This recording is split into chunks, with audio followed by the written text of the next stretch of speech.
याद नहीं आ रही है। और हमें लगता है हमारी मेमोरी वीक हो गई।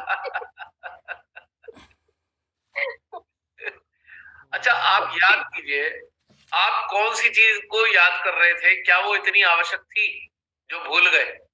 इसी से जाहिर हो जाएगी चीज। याद ही नहीं आता। मान लीजिए कोई चीज आपको याद नहीं आ रही, सोचो थोड़ी देर के लिए। अब उस चीज पे फोकस करो जो याद नहीं आ रहा है। क्या वो चीज हमारे जीवन के लिए इतनी महत्वपूर्ण है जिसका याद होना बहुत जरूरी है? यदि नहीं है तो याद आगे करना भी क्या है, वो भूल सकते हैं हम उसे आराम से। आराम से भूल सकते हैं उसे हम। उसका कोई रोल नहीं है हमारी लाइफ में ज्यादा। अब कोई चाबी भूल गया तो चाबी याद इतनी महत्वपूर्ण नहीं है, चाबी याद रखना। तो हमारा जो सिस्टम है, अब हमको क्या चीज याद रखाता है जो हमारे इवॉल्व होने के लिए, हमारी उत्क्रांति के लिए बहुत आवश्यक है, बस वही याद रहेगा। धीरे धीरे फालतू चीजें सब भूल भाल जाएंगे। और डॉक्टर साहब कहेंगे भाई आपको बीमारी लग गई है भूलने की। आपसे ज्यादा मैं भुलक्कड़ हूं, मेरे को बहुत सारी चीजें याद नहीं आती। शॉर्ट टर्म मेमोरी लॉस हो गया है मेरा भी।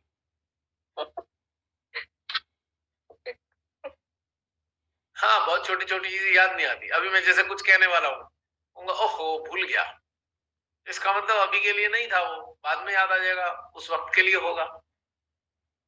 ये भी एक हैसल नहीं करनी चाहिए। और ये बहुत अच्छी बात है, जो अनवांटेड चीजें अगर भूल जाए इंसान, तो इससे अच्छी बात क्या है? क्योंकि हम पे बर्डन खत्म हो रहा है ना, हमारे ब्रेन के ऊपर बर्डन नहीं है।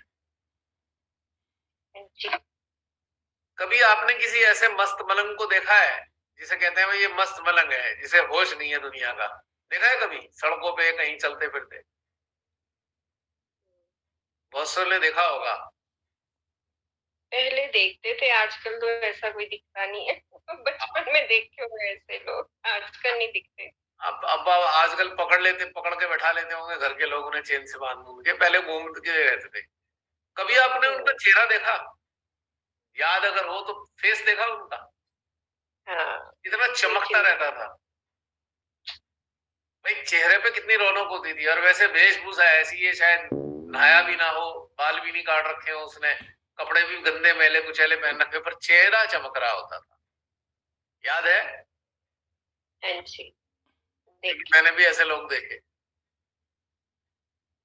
वजह क्या है कि उसके ऊपर मेमोरीज का कोई ऐसी चीजों का बर्डन नहीं है उसकी चेतना पर।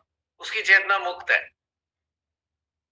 इसका मतलब ये नहीं है कि हम ये कहें माँ हमें वैसा बना दो। नहीं नहीं नहीं, नहीं, हमें वैसा नहीं बनना है। हमें जागरूकता के साथ में इवॉल्व होने के तर्ज पर हमें वो हल्का होना है, लाइट लाइट हार्टेड। कोई बोझा नहीं है हमारे हृदय पे, कोई हमारे ब्रेन पे बर्डन नहीं आ रखा है जिसकी वजह से कुमला जाए हमारी चेतना। आज आसपास लोगों के चेहरे देखा करो जरा आप। कैसा लगता है कि कितने ज्यादा बर्डन लेके घूम रहे हैं। सबके चेहरे देखे कभी बारीकी से?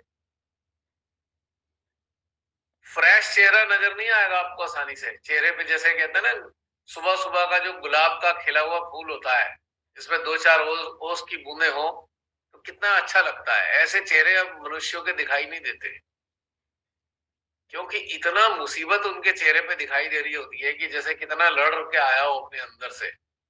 और ये सुबह सुबह का हाल है, जब चेहरे पे फ्रेशनेस होनी चाहिए, तब चेहरे पे इतनी दुर्दशा दिखाई दे रही है, क्योंकि अंदर पूरी महाभारत चल रही है। और चेहरे पे शांति और सुकून नाम की चीज नहीं है, क्योंकि महाभारत चल रही है इतनी। अब इस पे सहयोगियों के लिए एक बहुत अच्छा प्रश्न हो जाएगा, बहुत बढ़िया प्रश्न। अब बहुत से सहजी आपको बहुत अच्छा लगते होंगे, बड़े पुराने हैं और अच्छा खासा ज्ञान भी है उनको। ऐसा लगता है हमें बहुत सारे सहजियों पे बड़ा ज्ञान है, पर जरा उनके चेहरे की तरफ झांक के देखना। अगर किसी के चेहरे पे, बहुत ज्ञानी के चेहरे पे, अगर वो आभा नहीं दिखाई देगी, या आप कहें कि वो एक जलाल, एक रौनक नहीं होगी, तो समझ लीजिए समथिंग इज मिसिंग। मिसिंग क्या चीज है? Truth is missing in living, यानी कि जीने में सत्य का अभाव है। जी तो रहे हैं, ज्ञान भी बहुत इकट्ठा कर रखा है, हर चीज का हमें पता है, हमने बहुत सारे लेक्चर पढ़ रखे हैं, बहुत सारी चीजें पढ़ी हुई हैं हमने, तो हमें पता तो सब कुछ है, पर हमारे अंदर रौनक नाम की चीज नहीं है। क्यों नहीं है? क्योंकि उसका एहसास नहीं है, जो पढ़ा है वो अंदर उतरा नहीं है।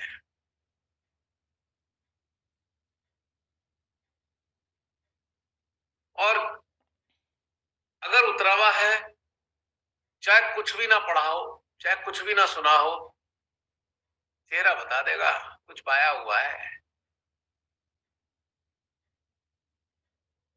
देखा, कभी महसूस किया है डिफरेंस? हाँ, या कुछ भी ना पता हो, कोई ज्ञान नहीं हो, कुछ ना पता हो, सहज योग का नहीं पता, ध्यान का नहीं पता, भगवान का भी नहीं पता, लेकिन कुछ तो है जो आभा है, चेहरे पे दिखाई दे रही है। अब मैं उन चेहरों की बात नहीं कर रहा जो पार्लर से निकल के आते हैं, चाहे मेल हो या फीमेल, मैं उनकी बात नहीं कर रहा हूं।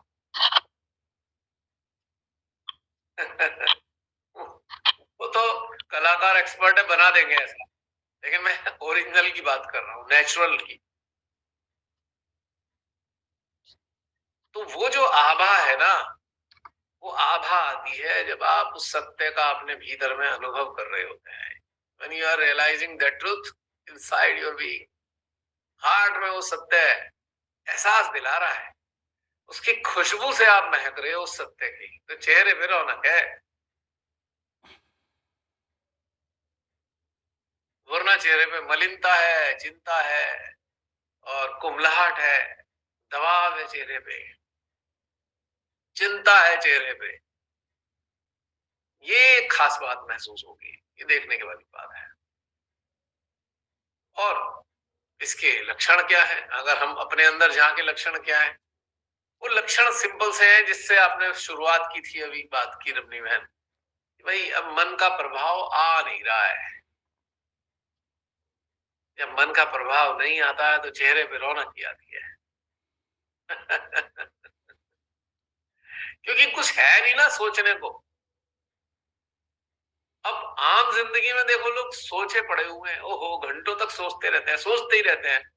मैं तो कोफ्त हो जाती है मेरे को ये एहसास करे, कोई मेरे से कह देना कोई काम दे दे मुझे सोचने का, मैं 2 मिनट में मैं थक जाऊंगा। मैं कहा भाई मेरे से नहीं हो रहा।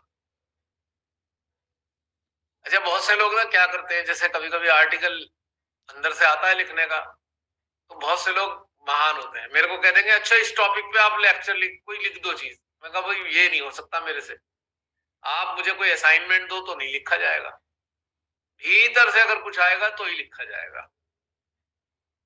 क्योंकि असाइनमेंट देते ही वो मेंटल हो गया, अब मेंटल हो गया तो हमारा सिस्टम तो उसके लिए अप्रूव कर नहीं रहा सिस्टम को। बहुत से लोग मेरे को भेजते हैं कि भैया आप इस वाली चीज पे लिख दो। अब एक ने तो, हमारे जान पहचान वालों ने, उनकी माताजी का इंतकाल हुआ, देहांत हो गया, तो उन्होंने लिख दिया कि आप जो है ना एक वो बना दो। उस वक्त बोलूंगा, मैं बोलूंगा आप लिख के दे दो अपनी माताजी के ऊपर। मैं हद हो गई यार, बोलोगे आप लिख के मैं दूं? नहीं नहीं आप अच्छा लिखते हो। हद है भाई, अंदर से फीलिंग आनी चाहिए ना। खैर मेरे पीछे पड़ गए हाथ धो के। मैं कहा चलो ठीक है। फिर मैंने उस एहसास को किया कि भैया उनकी माता भी मेरी माता है, फिर जाके लिखा गया। और उनको मैंने भेज दिया, व्हाट्सएप कर दिया, तो वहां पे उन्होंने कहीं सुनवा दिया। वाह वाह वाह, सबने कहा वाह वाह क्या लिख दिया, लिख दिया। तो मतलब ऐसे भी असाइनमेंट आने लगते हैं, बड़ी मुसीबत हो जाती है। किसी ने कहा भाई आप जो है ना हमारी जैसे इस पे लिख दो कि भाई कुंडली जो है जागती है तो क्या क्या होता है। मैं कहा भाई आप भी सहजी हो, आपके जीवन में जो हुआ वो लिख दो, उसमें क्या दिक्कत है, मैं क्या लिखूं? नहीं नहीं आप सही से लिख दोगे। मैं कहा मेरे सही से लिखने से क्या मतलब, मेरी कुंडली के मेरे अनुभव हैं, आपकी कुंडली के आपके अनुभव हैं। और अगर मैं अपने अनुभव लिख दूंगा और मेरे अनुभव आपने मुंह से बोल दोगे, तो फिर कुंडली ऊपर नहीं चढ़ने वाली, बेफिक्र रहो। कभी आप सोचो कुंडली क्यों नहीं ऊपर आई? क्योंकि वो कहेगी जो हो रहा है अपनी ओरिजिनल चीजें बताओ, तभी तो ऊपर आऊं।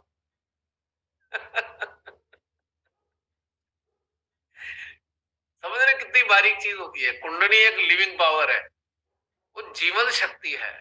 आप उसको मिसगाइड नहीं कर सकते, कुंडली शक्ति को आप उसको छल नहीं सकते, आप उसको धोखा नहीं दे सकते। और मैंने कहा फिर आप ये कहोगे जी आपने जो लिखा उसमें तो वाइब्रेशन ही थे नहीं थे। मैं कहा वो वाइब्रेशन मेरे लिए थे, पर वो अगर आप उसे अपना बनाकर बोलोगे या लिखोगे तो वो फिर वाइब्रेशन आपको कहां से आएंगे भला, क्योंकि आपके अपने अनुभव से आने थे वाइब्रेशन। आपने मेरे अनुभव में वाइब्रेशन ढूंढने की कोशिश करी तो कैसे आएंगे? क्लियर हुआ मैन पॉइंट? रमनी दीदी आपकी आवाज क्रैक इमोशंस पे 2-3 चला था। हाँ रमनी बहन क्या कह रहे हैं आप? क्यों ऐसा हो रहा है? हेलो, आ रही है? जी आ रही है। 2 दिन से ना इमोशन अंदर से चिंतन जब से चल रहा है ना, तो जो अंदर से यही वार्तालाप सॉल्यूशन आते ना, उससे मैंने देखा कि सचमुच ब्रह्मरंध्र बहुत अच्छे से खुलते हैं और बहुत एनर्जी का फ्लो बढ़ता है। आपने एक बार इमोशंस के कारण हमारे ब्रह्मरंध्र बंद हो जाते हैं, तो इसको एक्सपीरियंस बहुत एनर्जी उससे बढ़ रही है। आज हेलो, आवाज नहीं आ रही? रामनी बहन आज आपकी साइड में ना कनेक्टिविटी की कुछ प्रॉब्लम लग रही है, नेटवर्क की। हेलो, पर मुझे सबकी आवाज आ रही है बड़ी अच्छे से। आपकी आवाज नहीं आ रही। चलो अभी बीच बीच में आ गई है। हाँ वो एक्चुअली बात इमोशंस की कर रहे हैं ना आप। इमोशंस क्या है? इमोशन एक मिथ है, इल्यूशन है, भ्रम है। भ्रम असत्य है, तो असत्य है तो फिर ब्रह्मरंध्र क्यों कर खुलेंगे? हमारे ब्रह्मरंध्र सत्य को ही रिकमेंड करते हैं। यानी कि ब्रह्मरंध्र पे जो शक्तियां बैठी हैं 1000 ब्रह्मरंध्र श्री माता जी ने बताए, और उन 1000 ब्रह्मरंध्र पे 1000 ही शक्तियां बैठी हैं। तो जो हम सोच रहे हैं या जो हम बोल रहे हैं या जिस पर हमारी चेतना है या जिस पर हमारा चित्त है, उस चीज को हम यदि एब्जॉर्व कर रहे हैं तो वो अगर मिथ्या है